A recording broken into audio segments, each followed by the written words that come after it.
25 साल शौर्य के, 25 साल पराक्रम के, 25 साल एक ऐसी विजय के जो दुनिया को यह बताता है कि हिंदुस्तान की तरफ कोई नजरें टेढ़ी करता है तो भारतीय सेना का पराक्रम उस देश का क्या हाल करता है। करगिल विजय दिवस के 25 साल पूरे हो रहे हैं और पूरा हिंदुस्तान याद कर रहा है उन बेटों के पराक्रम को।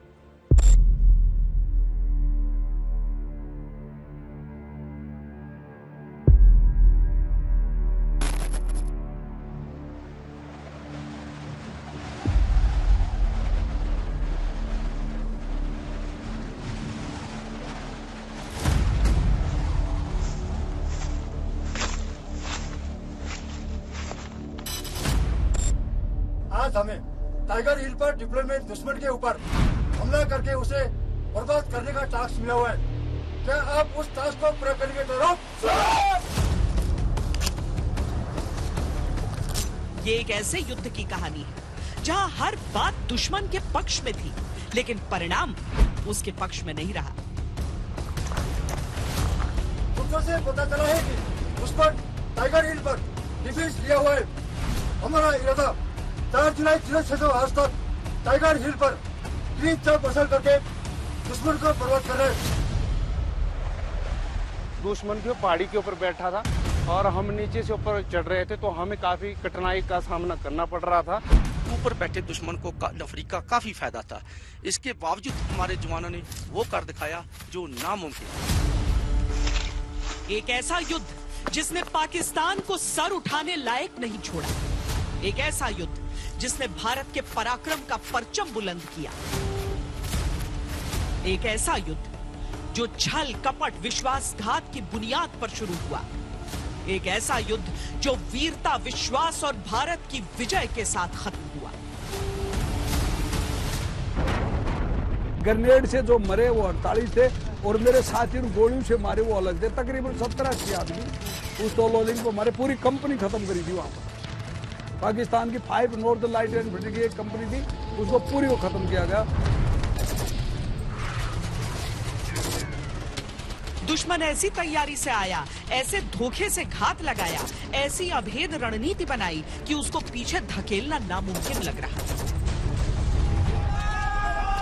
पर भारत के रणबांकुरों ने न तो सुना है ये शब्द, न सीखा है हारना। वो तो हवाओं का रुख मोड़ देते हैं, पर्वतों को चुनौती देते हैं, कड़कड़ाती ठंड को पिघलाते हैं, जज्बातों में देशभक्ति का उबाल लाते हैं। द्रास सेक्टर हाई एल्टीट्यूड में होने के कारण यहाँ पर 7 से 8 महीना बर्फ से ढक जाते हैं। इन कठिन परिस्थितियों में सर्वाइवल करना, कई चुनौतियों का सामना करना पड़ता है। इस इलाके में ऑक्सीजन की कमी होने के कारण सांस का फूलना, थकावट महसूस होना और हीमोग्लोबिन का बढ़ना जैसी कठिनाइयों का सामना करना पड़ता है। यहाँ की दुर्गम पहाड़ी और मौसम की मार हमारे खिलाफ होते हुए भी हमारे बहादुर जवानों ने यहाँ विजय प्राप्त किया। ये युद्ध भूमि के टुकड़े के लिए नहीं था, ये भारत माता के आंचल के सम्मान की जंग थी, ये हिंदुस्तान के अभिमान की जंग थी, ये हमारे अधिकार की जंग थी, ये पाकिस्तान को उसका हद बताने की जंग थी, ये सरहद पर स्वाभिमान की जंग थी। पाकिस्तानी सैनिक जो सोच भी नहीं सकते थे कि किस खड़ी चढ़ाई से हम चढ़ के उनको अटैक करेंगे, वो आश्चर्यचकित रह गए थे।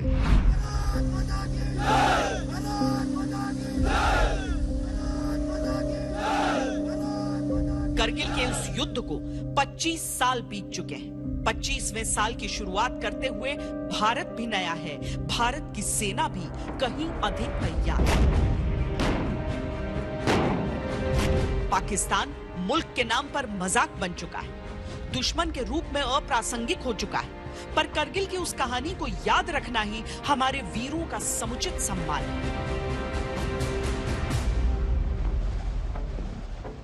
पहले समूचे क्षेत्र की जटिलता को समझिए, फिर पाकिस्तान की कुटिलता को समझिए और जानिए कि भारत की यह जीत इतनी बड़ी क्यों है। कारगिल के पहाड़ी क्षेत्र में स्थानीय चारवाओं ने कई हथियारबंद लोगों को देखा, उनकी सूचना जहां के अधिकारियों को दी, लेकिन पाकिस्तान का दावा था कि ये लड़ने वाले कश्मीरी उग्रवादी हैं, लेकिन उनसे बरामद हुआ दस्तावेज, हथियार व साजो सामान से उपकरणों ने यह बताया कि यह लड़ने वाले केवल घुसपैठिए नहीं बल्कि पाकिस्तान की सेना भी इनके साथ शामिल है।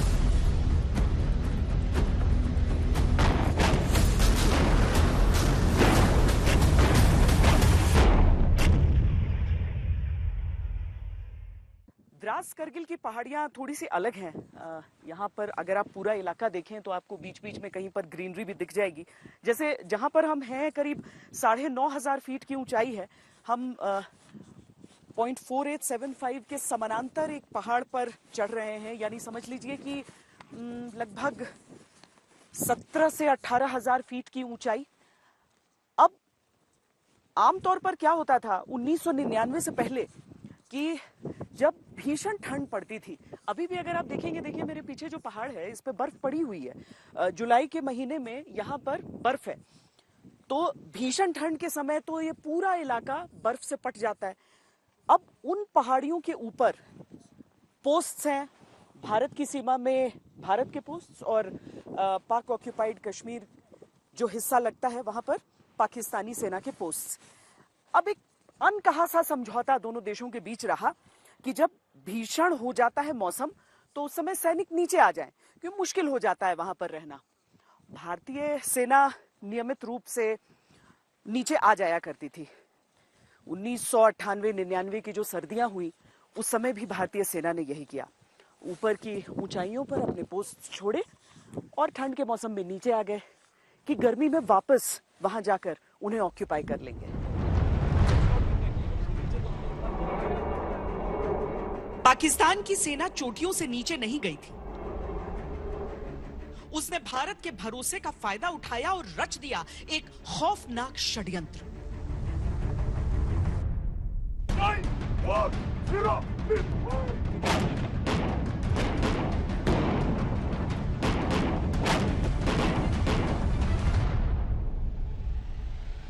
बिल्कुल, यहाँ पे एक तो मौसम की लड़ाई थी और दूसरा दुश्मन जो पहाड़ी के ऊपर बैठा था और हम नीचे से ऊपर चढ़ रहे थे, तो हमें काफी कठिनाई का सामना करना पड़ रहा था।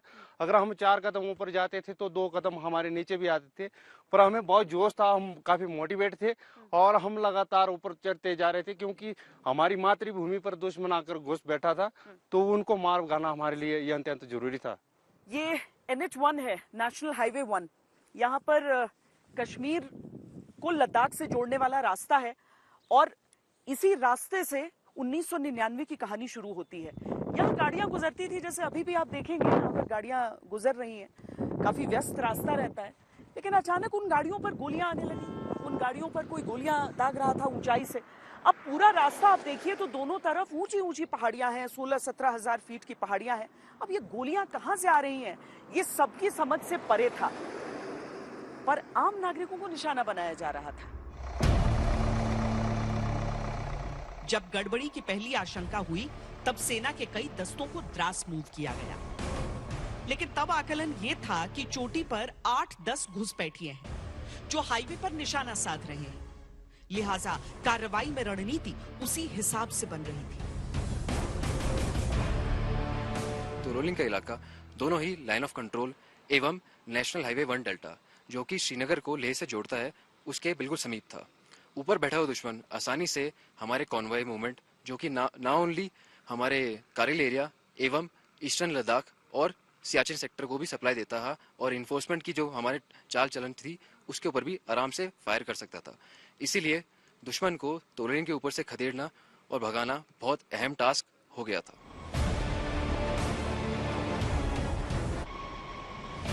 इस बीच द्रास, कक्सर और मुश्को से भी घुसपैठ की खबरें आने लगी थी।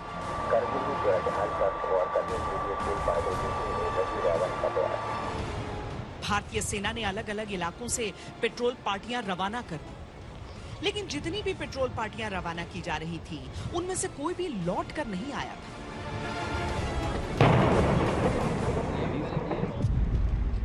कश्मीर घाटी से करगिल सेक्टर के लिए और फौज रवाना की जाने लगी। दुश्मन कौन है, उसकी तादाद कितनी है, घुसपैठ का पैमाना क्या है, ये सब कुछ बस अनुमान में कैद था। पहले फौज ने जितने भी जो किए, जो पेट्रोलिंग की थी, उन्होंने यही सोचा था कि जो इनके जो पाकिस्तान के कुछ बंदे उधर बैठे हुए हैं। पर जब हमारी एक पेट्रोल जो गई थी वो ना मिलने पर फिर हमारे को पूरा, जब हमारी बटालियन इधर पहुंची थी, हमारे को तब तक पूरा क्लियर हो गया था इनकी आर्मी ने पूरा डिफेंस ले लिया। और इनकी जो पूरी आर्मी थी, ये बोलते हैं कि मुजाहिदीन वहाँ बैठे थे, वहाँ कोई मुजाहिदीन नहीं था। उधर इनकी टोटल आर्मी बैठी हुई और फुल डिफेंस के साथ बैठी हुई थी। तोलोलिंग की पहाड़ी श्रीनगर कारगिल के सड़क के ऊपर है, सिर्फ कुछ ही किलोमीटर दूर है वहाँ से। और वहाँ पर बैठे हुए पाकिस्तान के फौजी हमारी जो मूवमेंट थी तोलोलिंग के पास जो गुजरती थी तो उसके ऊपर इंटरफियर करते थे। तो इसलिए ये बहुत ही ज़रूरी और बहुत महत्वपूर्ण ऑब्जेक्टिव था। 3 हफ्ते यूं ही गुजर गए और हिंदुस्तान को अंदाजा ही नहीं हो पा रहा था कि दुश्मन कौन है और लड़ाई किससे है। तब भारतीय वायुसेना भी एक्शन में आई। 17 मई को पहले टोही विमान ने गश्त लगाई, लेकिन जरूरत तस्वीरों की थी।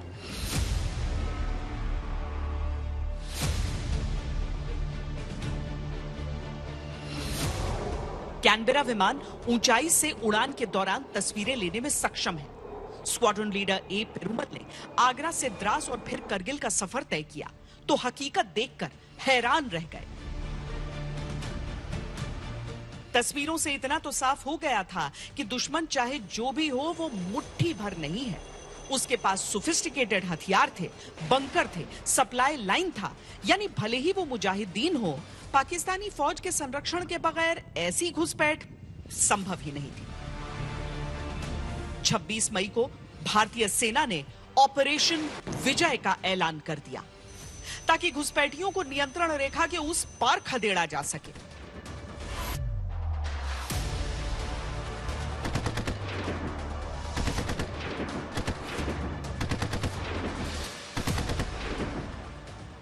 कोई संकोच नहीं है, न कोई बाहरी दबाव है। उपयुक्त अवसर पर आवश्यक कार्रवाई की जाएगी। ये सच है कि भारत की सरलता और सहनशीलता के हिस्से में बार बार विश्वासघात आया, लेकिन ये भी सच है कि भारत ने हर विश्वासघात का जैसा बदला लिया वो दुनिया में मिसाल बन गया।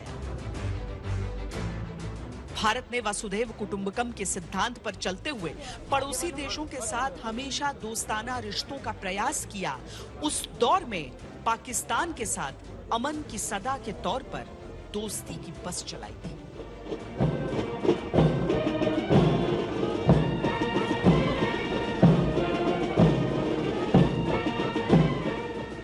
तब भारत ईमानदारी से दोस्ती का हाथ बढ़ा रहा था और पाकिस्तानी जनरल परवेज मुशर्रफ करगिल में साजिशों का जाल बुन रहा था। पाकिस्तान का सच जो हो, नवाज शरीफ का सच जो हो, मुशर्रफ का सच जो हो, लेकिन 1999 का सच ये हमेशा रहेगा कि पाकिस्तान ने करगिल में आस्तीन में छिपे सांप की तरह भारत के स्वाभिमान को डसने की कोशिश की और भारत के जांबाजों ने उसकी मंशा को कुचलकर उन पर शौर्य का तिरंगा गाड़ दिया।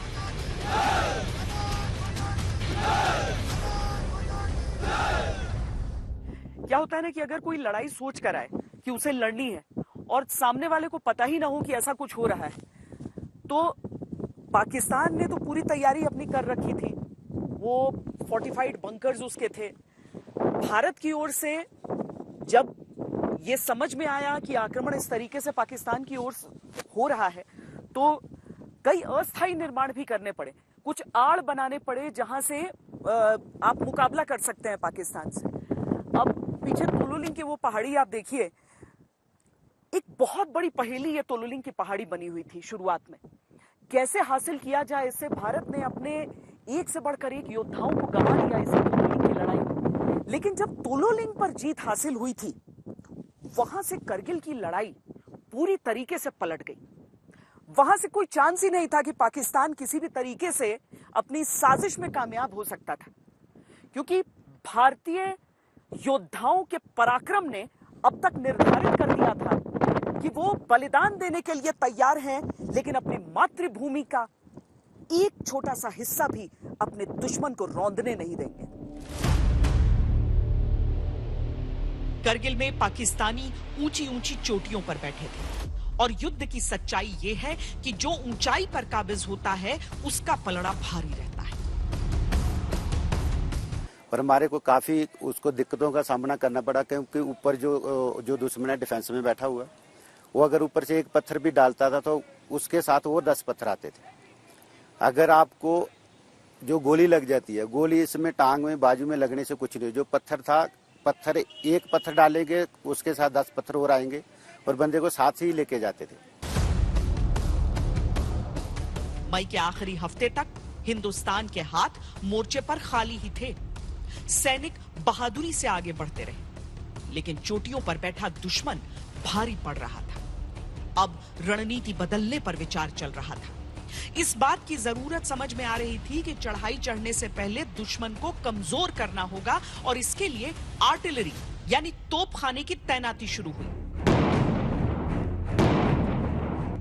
जिन चोटियों पर कोई भी ऐसी आड़ नहीं थी जिसके पीछे छिपकर सैनिक चढ़ाई चढ़ पाते, वहां दनादन आर्टिलरी फायर दुश्मन को बंकर में छिपने को मजबूर करता, ताकि इस बीच भारतीय सैनिक ऊपर तक चढ़ पाए। लेकिन इसमें जान का खतरा हमेशा बना रहता था। खतरा तो था उस समय कि हमारे जो पोस्टों पर बैठा दुश्मन को बर्बाद करना, बस यही जुनून था। यही जुनून था, एक बदले की भावना थी। हमारे जो साथी को उन्होंने जख्मी किया, जहां उन्होंने शहादत दी है, उनका बदला लेने के लिए हमारा हर एक जवान उस समय ये तैयार था, मेरे को कुछ भी हो जाए पर ये पोस्ट लेके आऊं, कुछ भी, जान की किसी को परवाह नहीं थी।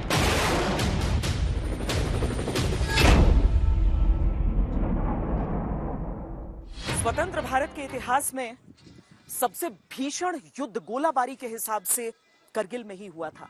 और यहां पर जो ये आप 155 mm field howitzer 77B02 Bofors gun देख रहे हैं, इसने कहर बरपाया था दुश्मन के ठिकानों पर।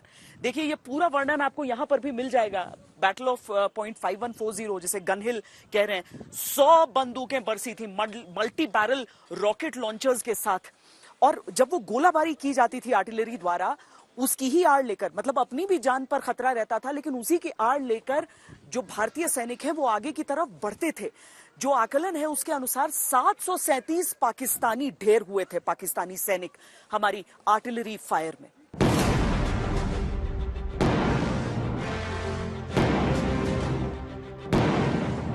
भारतीय जाबाजों और भारत की युद्ध नीति ने एक एक कर पाकिस्तान के सारे मंसूबे मिट्टी में मिला दिए। हर मुश्किल को हमारे सैनिकों के शौर्य ने हराया, हर ऊंचाई को बौना किया, भारत की हर चोटी से दुश्मन को उखाड़ फेंका। इन विषम परिस्थितियों में जिन सैनिकों ने युद्ध की दिशा को पलटा, उन सबको भी अगर आप सोचें कुछ पलों के लिए, लेफ्टिनेंट मनोज पांडे, उम्र ही क्या थी, 21-22 साल के ये लड़के, कैप्टन विक्रम बत्रा, ये सब हमारे परमवीर चक्र उस छोटी सी उम्र में देश के लिए प्राण न्यौछावर करने से पहले एक पल को भी नहीं सोचा होगा। इन पहाड़ियों से टक्कर लेने में, उसके ऊपर मजबूती से बैठे दुश्मन से टक्कर लेने में एक पल को नहीं सोचा होगा। राष्ट्र निर्माण दरअसल इसी सोच के साथ बनता है।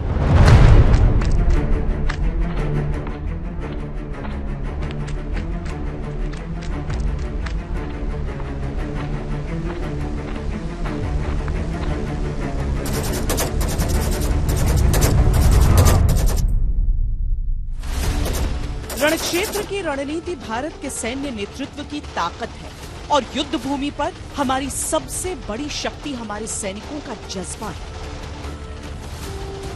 हथियारों के बल पर उस जज्बे को हरा पाना असंभव है।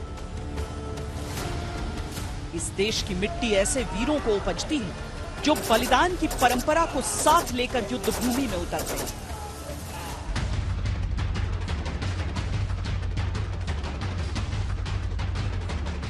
निश्चित मृत्यु को आंखों के सामने देखकर भी जो वीर रत्ती भर विचलित नहीं हुआ, जिसने पहले से प्रण ले रखा था कि अगर खुद को साबित करने से पहले मृत्यु आ गई तो मौत को मार डालेगा, उस महायोद्धा ने रण क्षेत्र में मौत का ऐसा तांडव रचाया कि पाकिस्तान की 7 पुश्तों के सपने में खौफ बनकर आता रहेगा। एक बर्स्ट फायर आया उधर से, बंकर से पाकिस्तानियों का, सीधे 3 या 4 गोलियां इधर आई उनके स्कल पे, लेकिन गिरने से पहले मनोज पांडे की सेंस ऑफ रिस्पॉन्सिबिलिटी और जो है लीडरशिप का वो देखिए, उसने कहा ना छोड़नो, मतलब आदमी की जान जा रही है और लड़का फिर भी कह रहा है कि इनको मत छोड़ो। लड़के तो उन्होंने अपना खोखरी निकाला और उन्होंने चार्ज कर दिया और चौथा बंकर को भी कंप्लीट कर दिया। क्योंकि पाकिस्तानी मंसूबों की खबर सेना के अधिकारियों तक पहुंचाना जरूरी था। 18 साल की छोटी सी उम्र में इस परमवीर ने युद्ध का रुख ही बदल दिया। सबसे पहले जब वो मेरे पास आए तो मैंने देखा वो पूरे ब्लीड हो रहे थे। सबसे पहले जो मेरा अपना स्लीपिंग बैग था उसमें मैंने उनको रखा, थोड़ा उनको गर्म किया क्योंकि रात का वक्त था, टेम्परेचर बहुत डाउन था, हवा चल रही थी, और चाय हमने उसको पिलाई। उसके बाद उन्होंने मुझे पूरी इन्फॉर्मेशन दी कि किस तरह से वहाँ पर दुश्मन है, उनके हथियार तकरीबन कहाँ पर है।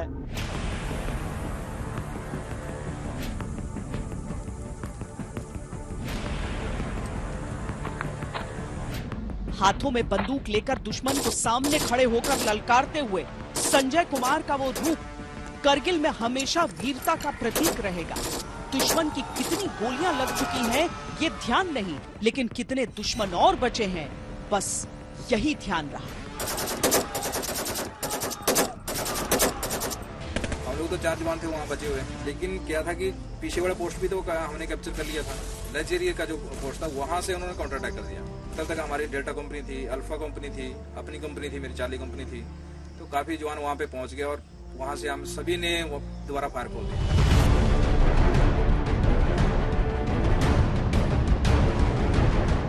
हिंदुस्तान की मिट्टी में जन्म लेने वाले ऐसे सपूतों की कमी नहीं है। सेना की वर्दी धारण कर ली, मानो राष्ट्र का हर दायित्व धारण कर लिया।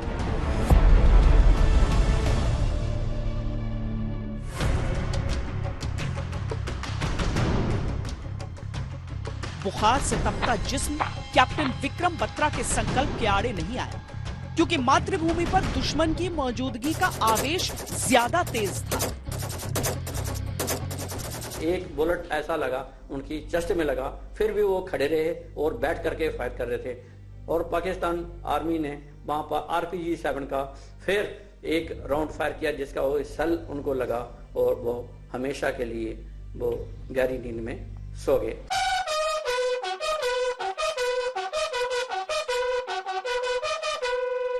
जुलाई में भी इस ऊंचाई पर हवा चलती है तो ऐसा लगता है जैसे कि भेद देगी आपको। ठंडी हवाएं चल रही हैं। यहाँ तो फिर भी ऑक्सीजन है, लेकिन सोचिए कि केवल चढ़ाई नहीं चढ़ रहे थे उस समय हमारे सैनिक, बल्कि इस ऊंचाई पर असलहा, रसद, क्योंकि कई दिनों तक आप वहां पर आपको रहना है, लड़ाई लड़नी है, दुश्मन देख न ले ये भी आपको निर्धारित करना है। उस वजन के साथ नंगी चोटियों पर जहां ऑक्सीजन यानी सांस में भी मुश्किल है, वहां पर चढ़ते जाना, हथियारों के साथ मुकाबला करना उस दुश्मन से, सलाम है।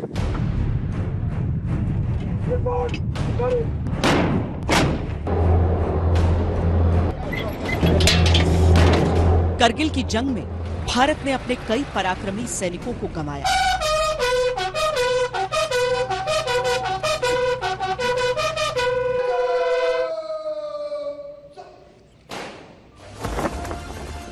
करगिल की याद हमारे दिलों से कभी नहीं निकलेगी और निकलनी भी नहीं चाहिए।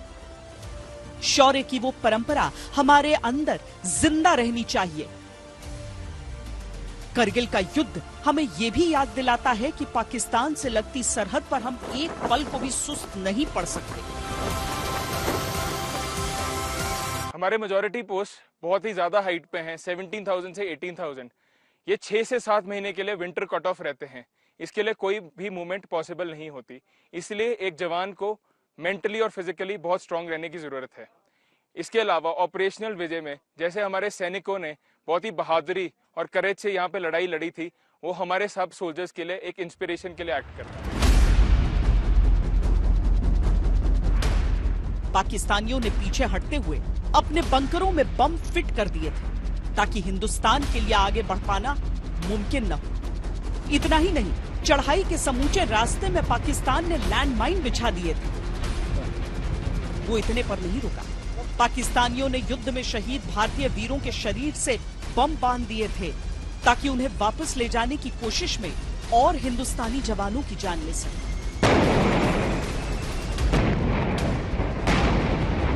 फर्क देखिए, भारत ने खुद पर धोखे से हमला करने वाले कायरों को न सिर्फ इज्जत से वापस लौटने दिया, बल्कि उनके मृत सैनिकों के शरीर को पूरे सम्मान के साथ वापस लौटाया। पाकिस्तानी सिर्फ अपने अफसरों की बॉडीज वापस ले जाने आते थे, सैनिकों की सड़ने को छोड़ दिया करते थे,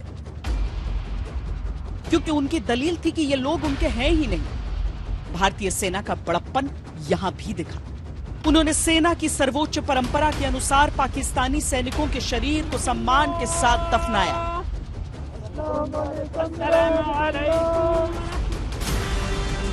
26 जुलाई 1999 को ऑपरेशन विजय सफल घोषित कर दिया गया।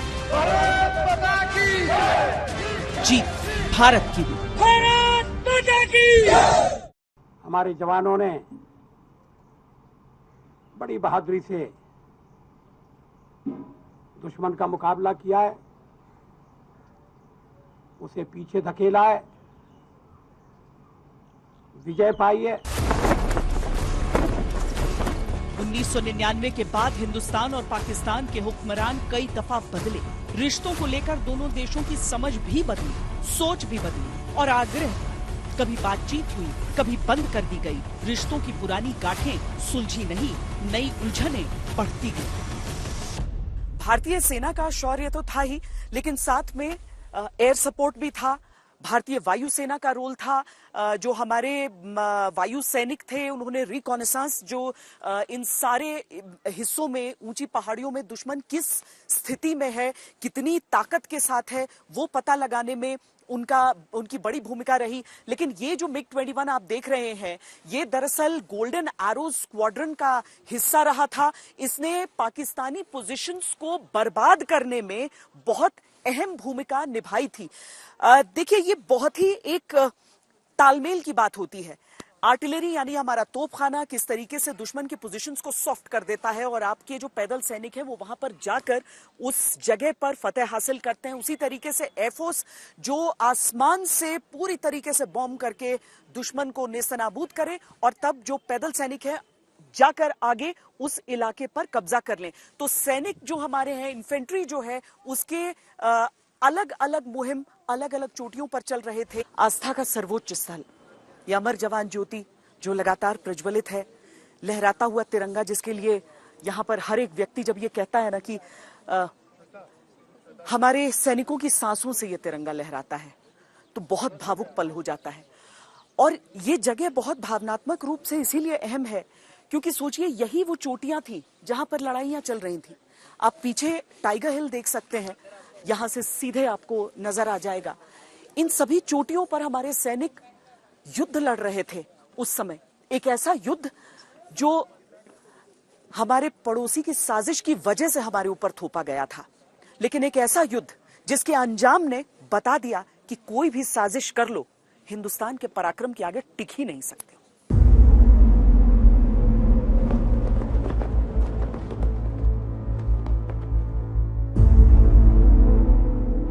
युद्ध का परिणाम केवल जय और पराजय नहीं होता है। युद्ध का परिणाम पराक्रम से होता है। तिरंगे की शान और भारत माता की आन के आगे हमारे देश का कोई सिपाही अपनी जान की तनिक भी परवाह नहीं करता।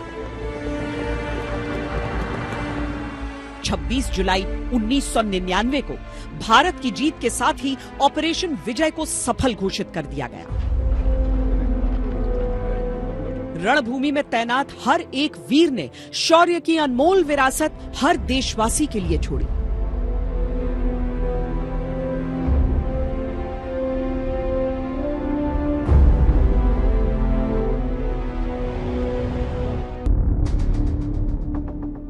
उस साल पाकिस्तानी सेना ने केवल द्रास सेक्टर नहीं बल्कि करगिल के पास काकसर, बटालिक सेक्टर, चोरबाटला सेक्टर और सियाचिन के दक्षिण में तुर्तुक में बंकरों और पोस्ट पर कब्जा कर लिया था।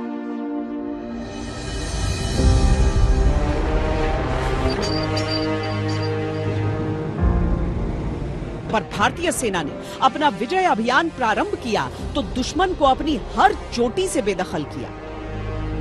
मैं इन शहीदों को नमन करता हूं जिन्होंने कारगिल में मातृभूमि की रक्षा के लिए अपना सर्वोच्च बलिदान दिया। कारगिल में हमने केवल युद्ध नहीं जीता था,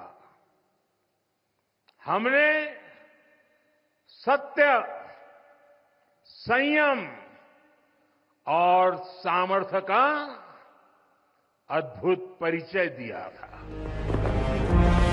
करगिल की विजय ने बहुत कुछ बदला। सरहद पर हमारी तैनाती से लेकर विश्व में हमारे रुतबे तक भारतीय सेना कठिन से कठिन इलाकों में मुश्किल से मुश्किल मौसम में भी तैनात रहती है। पाकिस्तान करारी हार के बाद फिर युद्ध छेड़ने की कभी हिम्मत नहीं कर पाया।